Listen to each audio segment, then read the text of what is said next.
What is business distractions? Quick shout out to my water. Oh, fuck, we have no shout outs today. Shout out to Green Coffee Shop. Shout out to my water.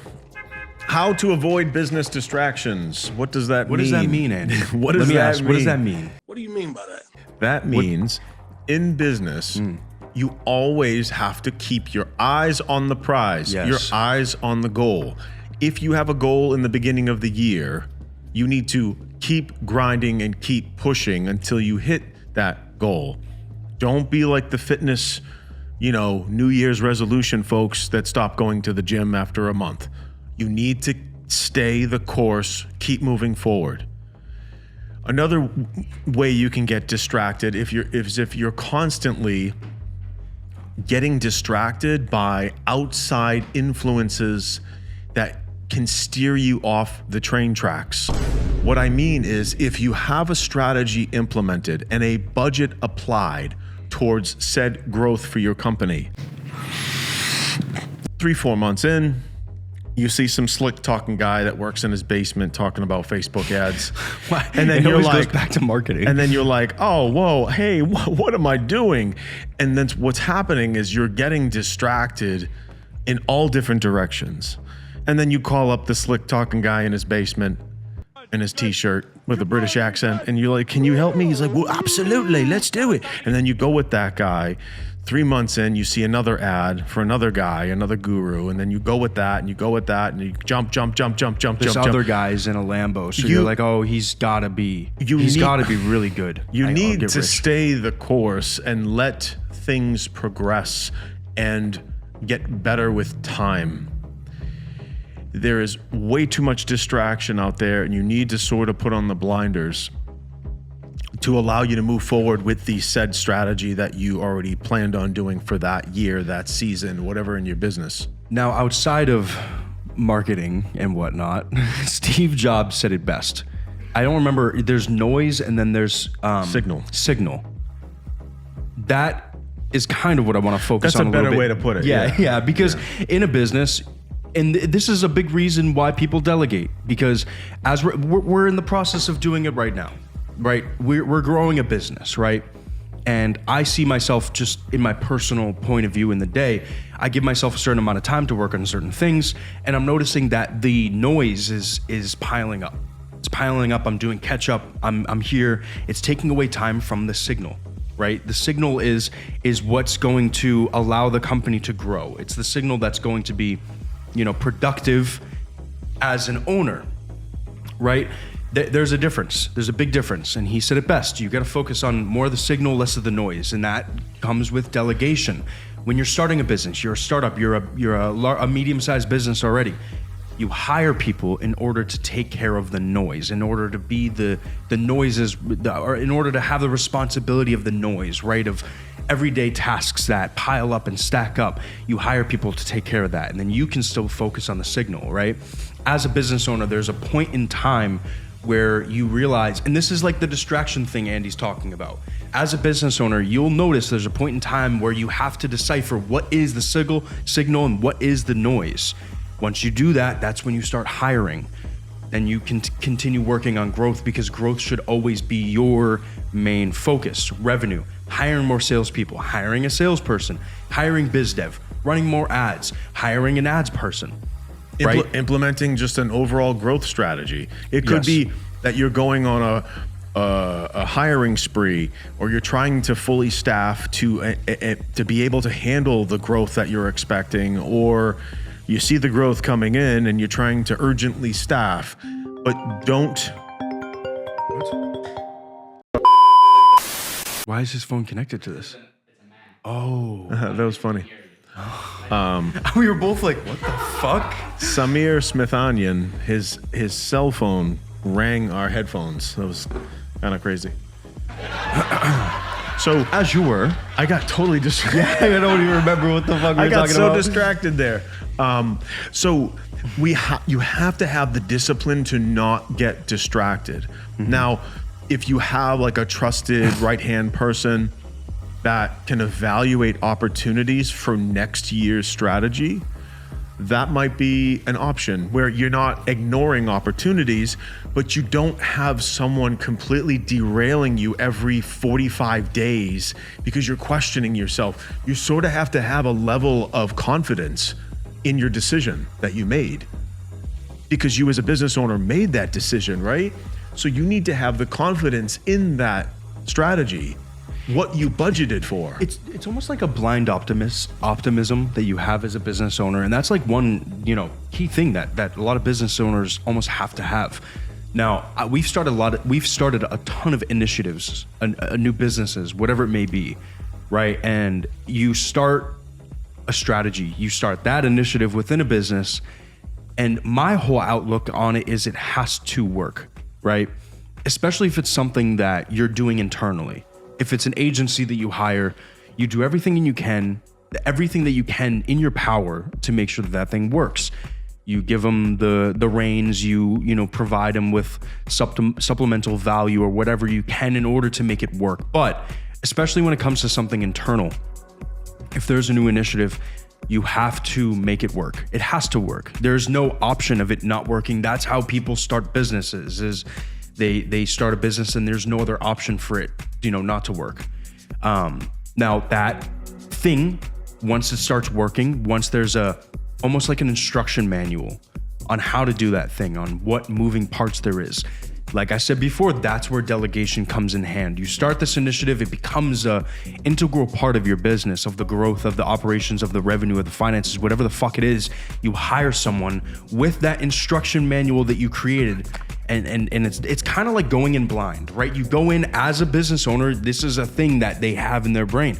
You go into something, you start it, you learn it, delegate. Start, learn, delegate. Start, learn, delegate. By the time you're 3, 4, 5 years in during that 3-5 year growth plan, now you have 10 people working for you, 20 people working for you. It's a well-oiled machine. What's the next step? That's how you stay not distracted within business. There are things within your business that'll distract you. You need to have patience. If you hire a new salesperson, you got to give them 90 days. Sorry, I don't know what to tell you. You got to let that person learn the product, learn the service. If they came from a competitor, well, you know what? They got to learn your process. Mm-hmm. They got to learn your product's differences. Okay. They can't just go and go. It's there is a bit of a learning curve. So with any salesperson, you got to give it 3 months. With any marketing strategy, you got to give it at least 3 months. 6 months. Yeah, 6 months to a year. 6 months to a year. You got to let that thing perfect. I will say that this leads into hiring, and I don't really want to make an entire episode on hiring, but what I can say for people in sales, actually really in a lot of, high pressure positions, managing a certain thing within your business that is of high importance, like revenue, sales, overseeing operations. What I've noticed is that the best people to hire are athletes, high school, college athletes. The reason why is because they're easily moldable. They know instructions, they hear it, they can follow it. They're good, they're competitive. That's one little thing I'll put out there just about hiring, because we're talking about delegation and stuff, but something about those athletes, they're throughout their growth as a person, they had a coach, they had someone telling them what to do. And if they have a passion in the thing that you're doing, they'll follow instructions real well. They'll mold real well. That's just one thing I've noticed with, hiring people, especially for high stress positions, I guess. Yeah, someone who is quick on their feet. Yeah. They're quick thinkers. They're problem solvers. They can maneuver. They can adjust very quickly versus, letting things just happen. It's more of a kind of a go-getter mentality. That would be the ideal type of person for that role. But in regards to actually avoiding the distractions, this is going to require patience and discipline from you as a small business owner to not get distracted. Now, whatever decision you made, if somebody warned you and said, hey, this might not be a good idea because of this and that, but you made the decision to supersede that advice and implement what you were warned about, that's totally on you. And here's the thing, don't beat yourself up about it. That's a part of life. That's a part of business is if you do something and it doesn't work out, you learn from it. You learn from experiences. So don't make a huge deal out of it and just say, well, hey, I made this decision and I want to see what happens. I've seen some small business owners do something that I know it's not going to work. Yeah. Like I know it's not going to work, and I'm whatever. It is what it is. Out of experience. I kind of just filled them in, and then it doesn't work, and then I end up hearing from them. But at that moment is your time to let them know. And during that journey, you don't have to take them off the rails because they have to see it. Yeah. They have to see it versus they have to experience it. Constantly derailing. I think it's a bad habit in business to constantly jump, and you're just like all over the place. This happens with a lot of companies that jump from ad agency to ad agency. I've talked to people who have 5 Google My Business pages. Or I'm sorry, 5 Facebook pages. Whatever, yeah. And they don't have access to them. And nobody knows which Facebook page is the real page. Because when you Google the business's name, you see, oh, well, I signed up with this other guy. Oh, hey, a former employee set this one up. This other guy down the street that, used to be a customer told me to set this up, but now I don't have the password for it. It's crazy. Another thing is having multiple websites. You're getting derailed. You're being distracted. Just so you know, you should only have one website. Just one. You don't need 2.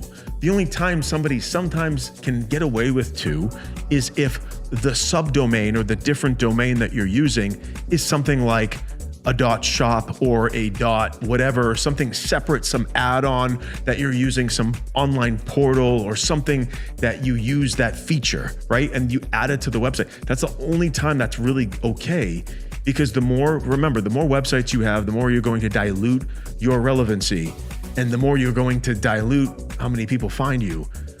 So the reason why this is relevant is because we see small business owners getting distracted. Oh, well, I got to do this. Oh, then I need to do that.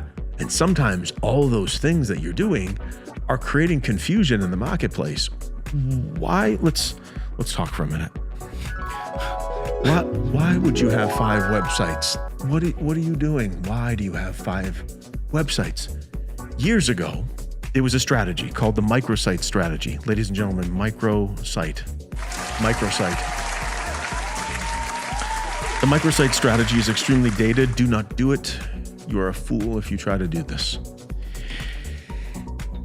The microsite strategy was an old strategy in the digital realm where people had multiple websites. I'm talking sometimes 10, 20, 30 domains, separate web entities. And they would pepper the internet with multiple websites focusing on different things. Google put their foot down about this and made it completely non-beneficial and actually detrimental, and it never, ever worked again. Oh my God! Terrible. Do not, here's a disclaimer, I need a warning sign. Do not use the microsite strategy. You should have one website. That's it. You're cool. Thank you so much for joining us today on Real Business Roundtable. I hope you enjoyed today's episode. Please like, subscribe. See you next time. Peace out.